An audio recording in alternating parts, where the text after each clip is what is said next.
Hi friends, எப்படி இருக்கீங்க?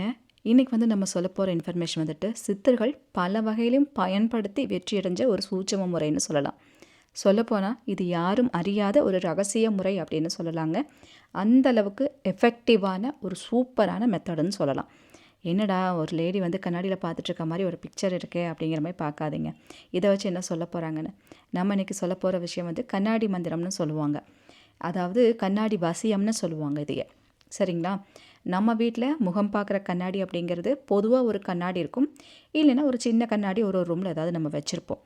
இந்த கண்ணாடியை வச்சு தான் நம்ம சில விஷயங்களை பண்ணும்போது நிறைய விஷயங்களை அதை அடைய வைக்கும் அப்படிங்கிற மாதிரி சித்தர்கள் ரொம்ப ஸ்ட்ராங்காக சஜஸ்ட் பண்ணுறாங்க. என்ன அந்த மாதிரி முறை? அது என்ன கண்ணாடி வச்சு என்ன பண்ண முடியும்? பெரிய கண்ணாடி வேணுமா, சின்ன கண்ணாடி வேணுமா, இதுக்கு என்ன பண்ணலாம் அப்படின்னு கேட்டிங்கன்னா பேக்கெட் சைஸ் கண்ணாடி இருந்தால் கூட போதுமாமா. ஆனால் இந்த பேக்கெட் சைஸ் கண்ணாடிங்கிறது நீங்கள் யூஸ் பண்ணால் நீங்கள் மட்டும்தான் இதை யூஸ் பண்ணணும். வேறு யாரும் அதில் முகம் பார்க்குறதோ அதை எடுத்து யூஸ் பண்ணுறதோ பண்ணவே கூடாது. நீங்கள் யூஸ் பண்ணாத டைமில் அந்த கண்ணாடியை ஒரு துணியை போட்டு மறைச்சி வைக்கணும், ஓப்பனாக கூட வைக்கக்கூடாது அப்படிங்கிற மாதிரி சொல்கிறாங்க. இப்படி பண்ணுறனால என்ன விஷயம் நடக்குது, இப்படிலாம் நம்ம செய்கிறனால என்ன நல்ல விஷயம் நமக்கு நடக்கும் அப்படின்னு கேட்குறவங்களுக்கு நான் சொல்கிற ஒரு விஷயம் என்னென்னா, நீங்கள் போய் ஒருத்தட்ட பேசினாலே அவங்க அந்த விஷயத்துக்கு ஓகே சொல்லுவாங்க. நீங்கள் போய் சில விஷயத்த ஒருத்தட்ட கேட்கும்போது அந்த ஹெல்ப் உங்களுக்கு கிடைக்கும். இந்த மாதிரி வசியம் நமக்கு, அதாவது முகவசியம்னு சொல்லுவாங்க. அந்த முகவசியத்தை கொடுக்கக்கூடியது தான் இந்த கண்ணாடி பயிற்சின்னு சொல்லுவாங்க. அதை நீங்கள் முறையாக செஞ்சுட்டே இருக்கும்போது இந்த, அதாவது ஒரு மேஜிக் நடக்குதுன்னு சொல்லுவாங்கள்ல, அந்த மாதிரி விஷயத்த நீங்கள் உங்கள் கண்ணு முன்னாடியே பார்க்க முடியும். நீங்கள் ரொம்ப நாளாக ஒருத்தட்ட சண்டை போட்டுட்ருப்பீங்க, உங்கள் கூட பேசாமல் இருப்பாங்க, நீங்கள் என்ன சொன்னாலும் கேட்க மாட்டாங்க, உங்களை கண்டாலே அவங்களுக்கு ஆகாதவங்களாக இருப்பீங்க. ஆனால் அவங்கக்கிட்ட போய் நீங்கள் ஒரு சில விஷயத்த சொல்லும்போது அவங்க திடீர்னு உங்ககிட்ட நல்ல ஒரு க்ளோஸ் ஃப்ரெண்டு மாதிரி உங்கள்கிட்ட நல்லா பேசுகிறாங்க, நீங்கள் என்ன சொன்னாலும் சரிப்பா சரிப்பான்னு சொல்லி பேசுகிறாங்க. அப்படிங்கும்போது உங்களுக்கே அந்த இடத்துல ஒரு ஆச்சரியமாக இருக்கும், என்னடா இது, இவங்களுக்கு நம்மளை கண்டாலே ஆகாது, என்ன இன்றைக்கி இவ்வளோ நல்லா பேசுகிறாங்களேன்னு. அந்த விஷயம் நடக்குமா? எதனாலன்னா இந்த கண்ணாடி பயிற்சியின் மூலமாக அந்த விஷயத்தை நம்ம செய்ய வைக்க முடியும் அப்படின்னு ரொம்ப ஸ்ட்ராங்காக சொல்கிறாங்க. சரி, ஓகே. அப்போ இந்த விஷயத்தை செய்யறதுக்கு நம்ம என்ன பண்ணலாம், எப்படி இதை செய்கிறது அப்படிங்கிறத இன்றைக்கி நான் வீடியோவில் சொல்ல போகிறேன்.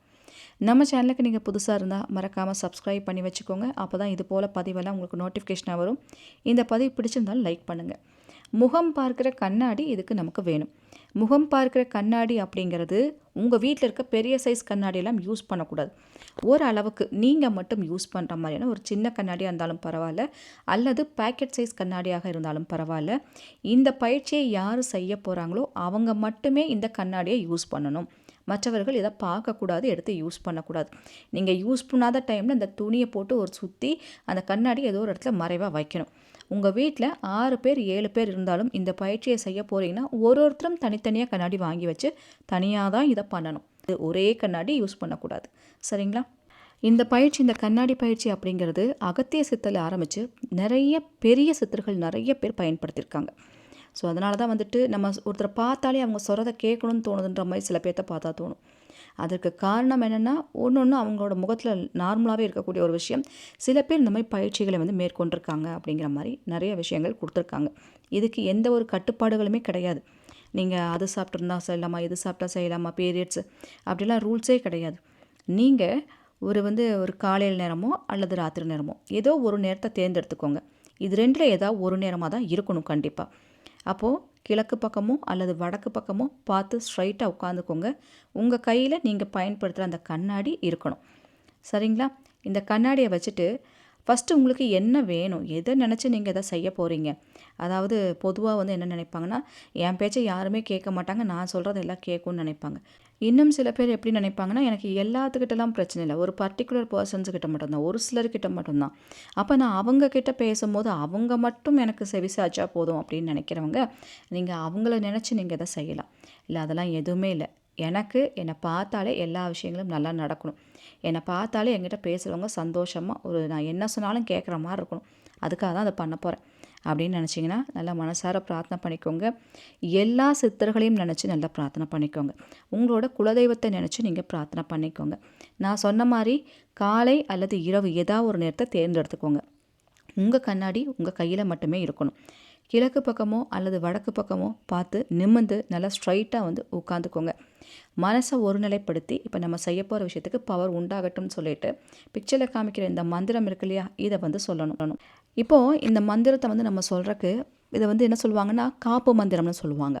இந்த காப்பு மந்திரத்தை முறையாக சொன்னாலே உங்களுக்கு முகவசியம் உண்டாகும் அப்படின்னு சொல்கிறாங்க.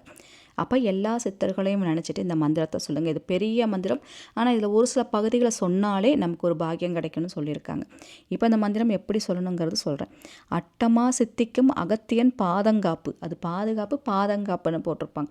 அன்பே உருவாக்கும் அகப்பே பாதங்காப்பு, பரம கைலாய குரு போகர் பாதங்காப்பு, கொடுஞ்சீற்றம் மாறிட கொங்கணர் பாதுகாப்பு. சரிங்களா, கொங்கணவர் பாதுகாப்பு, சுழிமுனை சூட்சம குரு சுந்தரநாதர் சுந்தரானந்தர் பாதுகாப்பு. சரிங்க, இகத்தில் கிரகம் வென்ற இடைக்காடர் பாதங்காப்பு, வரும் வாழ்நாள் சிறந்திட வான்மீகர் பாதங்காப்பு, மாயத்தை நீக்கிட மச்ச முனிவர் பாதங்காப்பு, முன்கர்மம் நீக்கி ஞானம் காட்டும் முனி கமலர் பாதங்காப்பு, காரியம் உணர்ந்து வெல்ல கருவூரார் பாதங்காப்பு, பாவங்கள் நீங்கிட யோகம் தந்த பதஞ்சலி பாதங்காப்பு, மனப்பாம்பை அடக்கிட பாம்பாட்டி பாதங்காப்பு. சரிங்களா, இதுதான், இது போதும்னு சொல்கிறாங்க. நிறைய பாதங்காப்புன்னு சொல்லிட்டு நிறைய சித்திரைகளை சொல்லி ஏகப்பட்ட விஷயம் நிறைய மந்திரங்கள் கொடுத்துருக்காங்க. ஆனால் இந்த காப்பு மந்திரத்தை நீங்கள் பயன்படுத்தினாலே ஒரு காப்பு உண்டாகும், ஒரு பாதுகாப்பு உங்களுக்கு உண்டாகும். அதையும் மீறின இந்த முகவசியம் அப்படிங்கிறதும் உங்களுக்கு உண்டாகும்.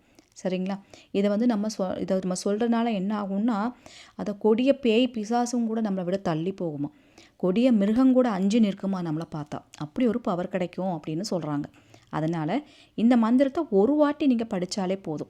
சரிங்களா, ஒரு வாட்டி படிக்கிறதுங்கிறது இதுக்கு இப்போ மந்திரத்தை உங்களுக்கு சொல்லி காமிச்சிட்டேன். இப்போ கண்ணாடியை பார்த்து படிங்கன்னு சொல்லிட்டேன். இன்னொரு ட்ரிக் இருக்குது இதில், அந்த மாதிரி தான் இதை சொல்லணுமா. சரிங்களா, இந்த மந்திரத்தை அந்த ஃபஸ்ட்டு ஒரு ஸ்டான்ஸாக உங்களுக்கு சொல்லி கொடுத்தேன். அதை நீங்கள் சொல்லும் போது வலது கண்ணை பார்த்து நீங்கள் சொல்லணும். வலது கண்ணை பார்த்து அந்த மந்திரத்தை படிக்கணும்.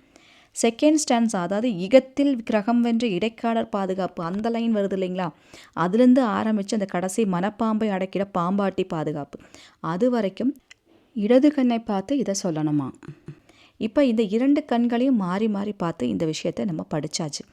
படித்து முடிச்சுட்டு நீங்கள் என்ன பண்ணணும், அமைதியாக உங்களோட நெற்றிக்கண்ணை நீங்கள் பார்க்கணுமா. இது எல்லா மந்திரங்களையும் மனசில் நினச்சி உங்களோட முகவசியம் உண்டாகணும். உங்களோட நெற்றிக்கண்ணை நீங்கள் பார்க்கணும். நெற்றிக்கண்ணை பார்த்ததுக்கப்புறம் உங்களோட முழு உருவத்தை உங்கள் மனசில் நீங்கள் பார்க்கணும். சரிங்களா, உங்கள் மனசுக்குள்ளே உங்கள் உருவம் தெரிகிற மாதிரி உங்களோட முழு உருவத்தையும் ஒரு கண்ணாடியில் பார்க்குறது போல் நீங்கள் பார்க்கணும். உங்கள் மனக்கண்ணுக்குள்ளே நீங்கள் பார்க்கணும். இந்த ட்ரைனிங்கை நீங்கள் எப்படி மனசார நீங்கள் இப்படி செஞ்சுட்டு வரும்போது ஆட்டோமேட்டிக்காக உங்கள் முகம் வசியமாகும். உங்கள் முகத்தை பார்க்கும்போது மற்றவங்க உங்கள் வசம் ஆவாங்க. காப்பு மந்திரங்கிறது அதோட பவர் அதுதான். அது ஒரு சக்தியை உண்டு பண்ணும், நமக்கு பாதுகாப்பை உண்டு பண்ணும், நமக்கு ஒரு காப்பை உண்டு பண்ணும், முக வசியத்தை ஏற்படுத்தும் அப்படிங்கிற மாதிரி சொல்லியிருக்காங்க. இது பல வகையில் பல வெற்றிகளுக்கு அடித்தளமாக இருக்குது அப்படின்னும் சொல்லியிருக்காங்க சித்தர்கள். இதை வந்து ஒரு ட்ரைனிங் மாதிரி டெய்லியும் பண்ணிட்டு வரணும். இதை நீங்கள் சில விஷயங்களை டெய்லியும் செய்யும் போது அதோட பவர் தெரியும். இந்த காப்பு மந்திரம், இந்த வசிய மந்திரம் இது உடனே பயன்படுத்தினாலும் அவங்களுக்கு தெரியாது. ஆனால் டெய்லியும் பண்ணும்போது பல வகையில் வெற்றிகள் கிடைக்கும் அப்படின்னு சொல்கிறாங்க. ஒரு 7 நாட்கள் நீங்கள் தொடர்ந்து பண்ணும்போது இதோட வித்தியாசத்தை நீங்கள் பார்க்க முடியும். சரிங்களா, நிறைய பேத்துக்கு கவலை இருக்கும் இல்லையா, நம்ம சொன்னால் யாருமே கேட்க மாட்டேங்கிறாங்கன்னு. கண்டிப்பாக நீங்களாம் ட்ரை பண்ணி பாருங்கள். அதுக்கப்புறம் உங்களுக்கே ஒரு வித்தியாசம் அப்படிங்கிறது கண்டிப்பாக தெரியும். ஐ திங்க் நான் சொன்ன இந்த இன்ஃபர்மேஷன் உங்களுக்கு பிடிச்சிருக்கும் நம்புகிறேன். பிடிச்சிருந்தால் லைக் பண்ணுங்கள், உங்கள் ஃப்ரெண்ட்ஸுக்கும் ஷேர் பண்ணுங்கள். இது போல் பல இன்ஃபர்மேஷன் சொல்கிறதுக்கு நான் காத்துட்டே இருக்கேன். உங்கள் அன்பு தோழி ராஜி. Thank you so much.